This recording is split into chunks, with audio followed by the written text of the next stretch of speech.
더마카와 함께 시선 집중의 문을 열겠습니다. 어서 오세요. 네, 안녕하세요. 더마카입니다. 8171님이 4시에 일어나서 포도꽃을 다듬고 있습니다. 한낮에는 뜨거워서 조금 쉬고 새벽이나 저녁에 일을 많이 하고 있습니다. 시선 집중 끝나면 아침 먹어야죠. 제이비님, 막가님, 촌철님들 모두 좋은 하루 되세요. 라고 해주셨는데 포도꽃이 지금 필 때인가 봐요? 그러게요. 꽃을 관리를 잘해야 열매가 튼실하게 맺어지는 법이거든요. 농사 좀 지어보셨나 봐요? 뭐 어릴 때 조금 경험한 거지 뭐. 그런 거죠. 네, 그리고 미니로 조도행님이 버스 타고 출근 중인데 기사님이 시선 집중 틀어주셔서 이어폰 빼고 출근합니다. 아유, 고마우신 기사님입니다. 어디 몇 번 기사님이신가요? 칭찬해드리고 싶은데. 조도행님. 칭찬해드린 게 아니라 감사를 드려요. 아, 그렇죠, 그렇죠. 네. 감사합니다. 그리고 심은하님은 심은하님. 아주 익숙한 목소리인데. 참 이름이네요. 네. 그러니까요. 라디오 들으면서 출근하다가 오늘은 일찍 출근해서 유튜브 접속해서 들으려고 앉았습니다. 김종배님 감사드립니다. 라고 해주셨고요. 네. 해품달님도 저도 라디오로 애청하다가 오늘은 일찍 출근해서 유튜브로 실시간 글 남겨봅니다. 오늘 기분 좋은 뉴스가 있네요. 우리나라 20세 이하 축구대표팀 선수들의 승리 소식. 우승후보 프랑스를 조별리그 예선에서 2대1로 꺾었습니다. 프랑스를 깼더라고요. 아유, 축하드립니다. 새벽에 이 뉴스 보고 저도 기분 좋았는데. 최강 프랑스를 깼으니까 우승도 가능하다는 얘기가 되는 거죠. 너무 부담 주지 맙시다. 너무 이제 김칫국인가요? 아니, 네. 선수들이 부담스러워할까 봐요. 자신감이 얼마나 중요한데. 일단 여태까지 잘하셨습니다. 네. 박수 드리고 영호니 님이 언제부터인지 모르지만 시선 집중이 은근히 중독성이 있더라고요. 녹차도 중독성이 있거든요. 은근히 중독성이 있더라고요. 그러니까 은근한 중독의 맛. 네.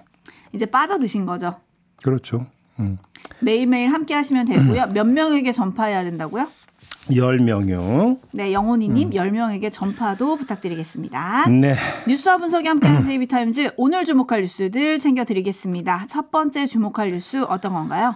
어제 박민식 국가보훈부 장관 후보자에 대한 인사청문회가 열렸습니다. 여러 장면이 연출이 됐는데 그 가운데 딱 두 장면만 뽑았습니다. 자, 우선 이 장면부터 한번 보시죠. 내년 총선에 출마할 거냐는 질문이 여러 번 나왔는데 박민식 후보자의 대답은 이런 거였습니다. 뭐 제가 그 상투적으로 드릴 말씀이 아니고 저는 뭐 1년 동안 새벽 4시쯤 되면 일어나는데 일어났을 때부터 잘 때까지 오로지 국가보훈만 생각을 합니다. 정말 진심입니다. 제가 사명감을 느끼고 있습니다. 네, 총선 출마하십니까? 안 하십니까?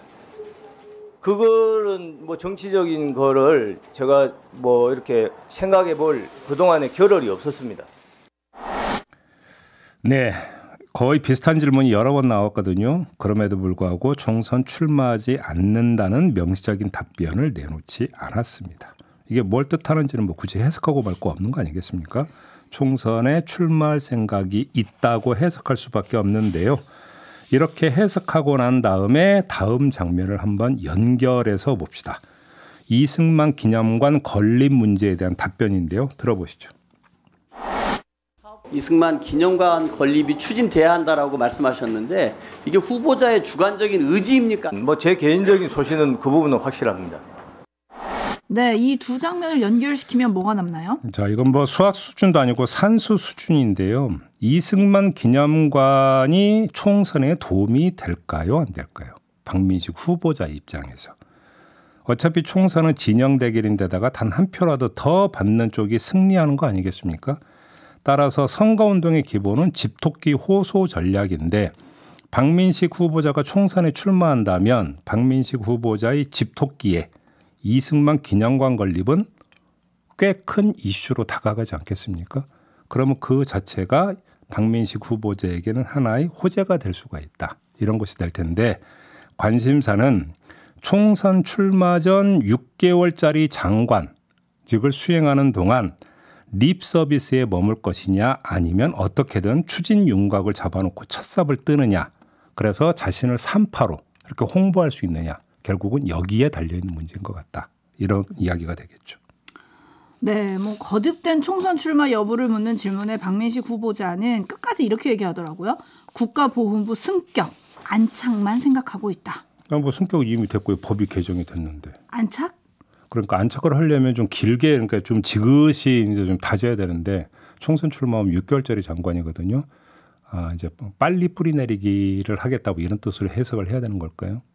근데 뭐 총선 출마 뜻을 안 접은 것으로 해석하는 게 상식적이지 않겠습니까? 네. 그렇게 안 한다 이렇게 명시적으로 말한 건 아니니까요, 그렇죠? 그렇죠.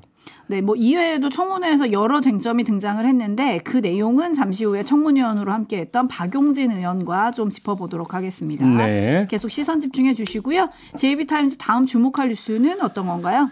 국회 정개특위가 어제 재산신고 대상에 가상자산을 포함시키는 내용의 국회법 개정안을 통과시켰습니다. 이 법이 본회의를 통과하면 국회의원은 가상자산 보유 현황 및 변동 내용을 다음 달 30일까지 윤리심사자문위원회에 등록해야 합니다. 의원 본인과 배우자, 직계 좀비속이 보유하고 있는 가상자산, 단돈 1원어치라도 모두 신고를 해야 된다고 합니다. 네, 이러면 뭐 문제가 풀리는 건가요? 그러니까 좀 궁금했던 게 이전에 보유했던 가상자산이 어떻게 되느냐 이게 좀 궁금했었거든요. 어차피 이제 이 움직임이 있었으니까 그 전에 싹 팔아치우고 손 터는 거 아니냐 이런 좀 그 의심이 있었기 때문인데 이 그 법률안을 보면 21대 의원 임기 시작일로부터 올해 5월 30일까지 가상자산을 보유하거나 매매해 변동사항을 모두 신고하도록 했으니까 그런 일은 없을 것 같다는 겁니다. 팔았어도 다 신고해야 된다? 그렇죠. 국회의원이 되는 순간부터 올해 5월 30일까지 거래 내역은 모두 신고하도록 했으니까 법 통과 전에 급하게 처분하고 입씻는 일은 발생할 수 없을 것 같다. 요 점은 좀 일단 좀 먼저 확인을 해야 될 것 같습니다. 자, 그러면 남는 문제는 딱 하나로 좁혀지게 되는 거죠. 그게 뭐냐? 예를 들어서 한번 비교해서 설명드리겠습니다. 김건희 여사가 나토 정상회의 순방 때 차고 갔던 귀금속 기억하시죠? 기억하죠. 문제가 됐죠. 근데 재산신고 때 이거 빼버렸죠. 그래서 이게 정말로 빌린 것이고 저가이기 때문에 재산신고에서 누락한 것이냐 아니냐를 가지고 논란이 있었죠. 그런데 제대로 검증하지 않았다라는 사실 이 자리에서 전해드린 바가 있었습니다. 다시 말해서 무슨 이야기냐. 검증이 현실적으로 불가능할 수가 있다는 이런 현실적인 문제가 제기가 된다는 겁니다. 특히 코인의 경우에는 이럴 수가 있겠죠. 가상자산의 경우 추적이 쉽지 않은 데다가 해외 거래소의 경우에는 더더욱 추적이 불가능하지 않겠습니까? 현재 주어진 그 권한 갖고도 재산신고 내역에 대한 검증이 제대로 이루어지지 않고 있는데 코인같이 되게 복잡한 문제인데 거기다가 해외 거래소를 통해서 만약에 거래를 했다면 윤리심사위원회에서 이거를 추적해서 검증을 할 수 있겠느냐라는 문제가 제기가 됩니다. 그래서 어떤 의원이 이 점을 악용해서 고의로 누락하고 입을 씻어버리면 제재할 방법이 없다. 빈 구멍이 있다는 겁니다. 이런 빈 구멍이 있는데 이걸 이제 어찌 본다면 상식적으로 안고 갈 수밖에 없을 것이다. 이렇게 되어버리면 결론은 어떻게 되는 거냐? 국회의원들의 양심에 의존할 수밖에 없다. 이런 이야기가 되는 것이겠죠. 그러게요. 왜냐하면 처음에 이 뉴스를 전해주셨을 때 가상자산은 등락폭이 커서 단돈 1원이라도 전부 신고하도록 했다. 단돈 1원 이걸 강조하시길래 오 대단하다. 1원이라도 신고를 해야 되는구나 라고 했지만 결론은 양심의 문제라는 건가요? 그리고 예를 들어서 21대 의원 임기 시작일로부터 올해 5월 30일까지의 거래 내역을 모두 신고하도록 했는데 추적이 어렵다는 이유로 슬쩍 빼버리면 어떻게 되겠습니까? 그러면 윤리심사위원회에서 추적을 할 수 있는 걸까요? 수사권도 없는데 이런 문제가 있을 것이다라는 건데 너무 불신을 갖고 제가 보는지는 잘 모르겠습니다. 뭐 세상 믿고 살아야지 어떡하겠느냐 이런 얘기를 할 수 있겠죠. 하지만 코인은 주식이나 부동산하고는 다른 거죠. 주식이나 부동산 같은 경우는 뭐가 문제가 발생하면 얼마든지 추적할 수 있는 거거든요. 근데 코인은 그렇지가 않다. 이런 문제가 있다는 것입니다. 네, 토토로님은 그럼에도 불구하고 개봉 박두 코인 지갑 오픈 이전 기록도 다 보인다던데요 라고 해주셨는데 사실 코인 전문가들은 또 이런 걸 추적해가지고 또 다 알아내기도 하더라고요. 또 이렇게 또 어떻게 국민 검증이 필요한가 이런 생각도 들게 하네요. 코인 전문가가 아니라 윤리심사위에서 해야 되니까 문제인 것이겠죠.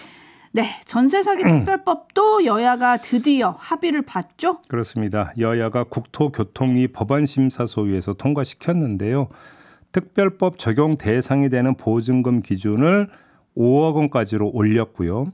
피해 지원 대상에 이중계약과 신탁사기도 포함을 시키기로 했습니다. 그리고 전세 피해 보증금 회수 방안과 관련해서는 정부가 피해자들에게 현 시점의 최우선 변제금을 최장 10년 동안 무이자로 대출해 주는 내용이라고 합니다.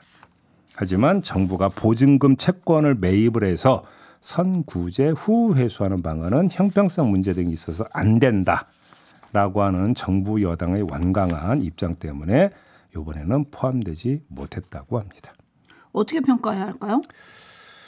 하루라도 빨리 처리해서 한 명이라도 더 구제해야 하는 상황에서 선구제 후 회수 방안을 놓고 더 이상 줄다리기를 할 수 없다고 야당이 판단을 한 것 같습니다. 그래서인지 여야가 모두 특별법 시행 후 사각지대가 발생하거나 보완해야 할 부분이 있을 경우에 상시적으로 보완 입법을 하기로 했다. 이 점을 강조를 했고요. 정부가 6개월마다 한 번씩 국회에 보고하기로 한 점도 상당히 강조를 하던데 글쎄요. 여기에 물음표를 찍어야 될 것 같습니다. 왜 이런 물음표를 찍느냐. 그동안 여야가 보여왔던 입법 행태를 보면 이슈가 되지 않고 국민적 관심사가 떨어지면 법안 제대로 쳐다보지도 않고 먼지 쌓이게 하다가 사람이 죽고 이슈가 돼야 부랴부랴 처리하는 패턴 아니었습니까? 전세 사기 특별법도 지금 그래서 지금 만들어지고 있는 거 아니겠습니까? 그러면 6개월 후가 더 나아가 정기적 보완 입법이 담보될 수 있겠느냐? 또 어떤 국민적 관심사가 되는 큰 이슈가 되지 않으면 슬쩍 넘어가 버릴 가능성이 훨씬 더 큰 거 아니냐?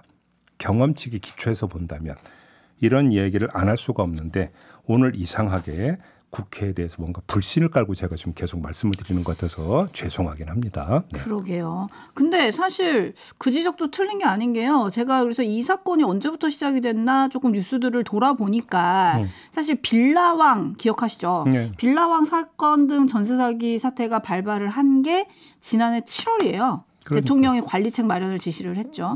그게 지난해 7월이고 이후 10개월여 만에 이제 겨우 상임위 소위의 문턱을 넘은 거거든요. 그러니까 우리가 아마 우리 촌철님들도 그런 그 뉴스 많이 보셨을 겁니다. 어떤 특정한 문제가 발생을 했습니다. 뭐 사람이 죽거나 이런 문제 때문에 언론이 대서특필을 해서 이슈가 되면 그 다음에 따라붙는 뉴스가 뭔지 아십니까? 그래서 관련 법안이 제출이 됐는데 먼지만 쌓이고 있었다라는 뉴스가 항상 뒤에 따라붙는 거 아마 여러분들도 기억하셨을 겁니다. 그렇지 않습니까? 네. 그리고 지금 법안의 속도를 얘기를 해주셨는데 내용도 조금 살펴봐야 되는 게요. 역풍이다님 무이자라도 대출은 대출인데요. 이윤님 전세 사기 빚 위에 또 빚입니다. 담쟁이 넝쿨님 결국 빚 케이크네요. 라는 의견들이 지금 많이 들어오고 있거든요. 아니, 그러니까 상식적으로 생각하면 되죠. 그러니까 그 전세에 들어간 사람이 돈이 남아 돌아가지고 통장에다가 예금 빵빵하게 그러니까 예치해 놓은 다음에 전세 대출 받아서 전세 들어가는 이런 경우는 거의 없거든요. 그렇지 않습니까? 오히려 있는 돈 없는 돈 다 긁어 모으고 거기다가 부족한 돈 전세 대출을 받아가지고 겨우 전세로 들어갔는데 이게 날아가 버렸어요. 날아가 버린 상태인데 이거는 그 자체로도 본인이 부담을 해야 되고 여기다가 그 또 무이자로 대출해 두니까 대출 받아가지고 그런 전세 보증금 해라 하면 피해자 입장에서는 이중으로 대출 받고 이중으로 이자 내야 무이자니까 이자는 아니구나. 아무튼 이중으로 갚아야 되는 건데 그걸 짊어질 피해자가 얼마나 되는 겁니까 도대체. 네, 그래서 지금 피해자 대책위에서는 25일 본회의 처리 전까지 법안을 조금 수정해 줄 것을 계속 요구를 하고 있는데요. 좀 정치권이 여기에 응답할지 이것도 좀 시선 집중해야 될 것 같고요. 그리고 완타치님이 더마까 무슨 빌라왕입니까? 빌라 전세 사기꾼이지라고 지적해 주셨는데 맞습니다. 제가 정정하겠습니다. 빌라왕 아니고요. 사기꾼. 정정하겠습니다. 자, 뉴스와 분석이 함께하는 제이비타임즈 함께하고 계신데요. 다음 주목할 뉴스는 어떤 건가요? 결국 이 소식이 전해졌는데요. 중국이 미국 반도체 기업인 마이크론을 제재한다고 발표를 했습니다. 결국 발표를 한 건데요. 마이크론이란 기업 여러분 좀 기억이 나실 겁니다. 아무튼 중국 인터넷 안보 심사 판공실 CAC라고 부르는데 이 판공실에서 사이버 보안법을 근거로 한 심사에서 심각한 보안 문제가 발견되는 등 마이크론이 안보 심사를 통과하지 못했다. 그래서 중국 내 판매를 금지하는 이런 조치를 내렸다고 발표를 했는데요. 기억나실 거라고 제가 말씀을 드린 게 영국의 파이낸셜 타임즈가 지난달 23일 보도했던 거 기억나십니까?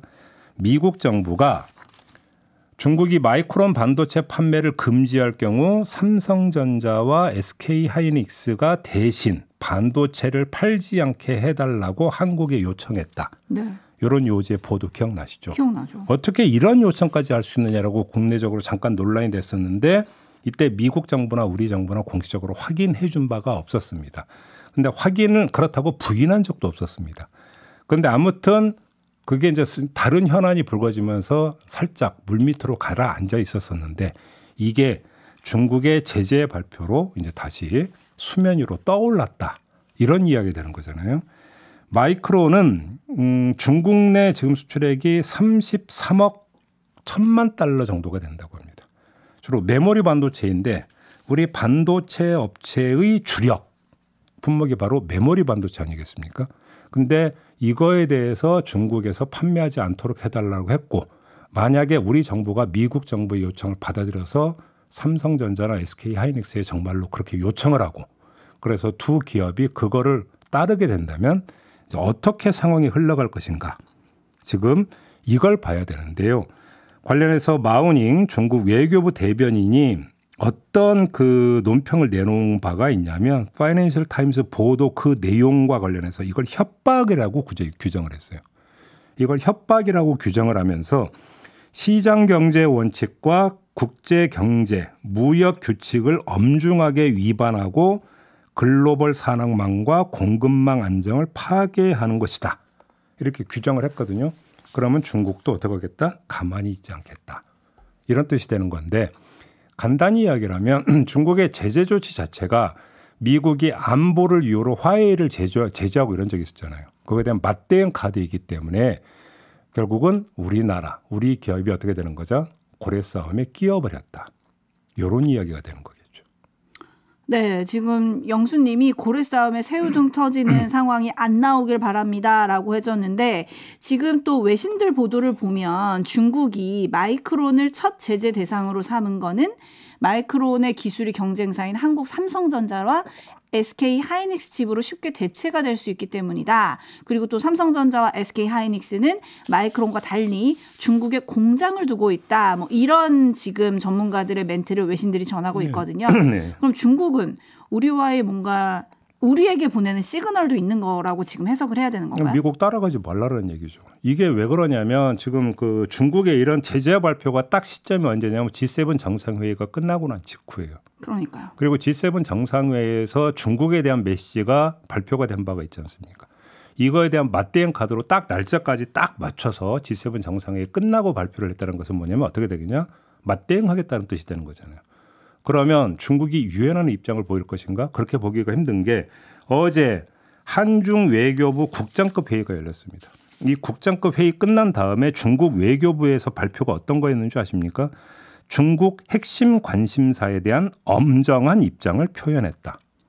이렇게 돼요. 엄정한 입장을 표명했다. 이렇게 되어 있는데 중국의 핵심 관심사가 예를 들어서 어떤 대만 문제라든지 물론 이런 것이 되겠는데 이 문제는 그러면 예외냐.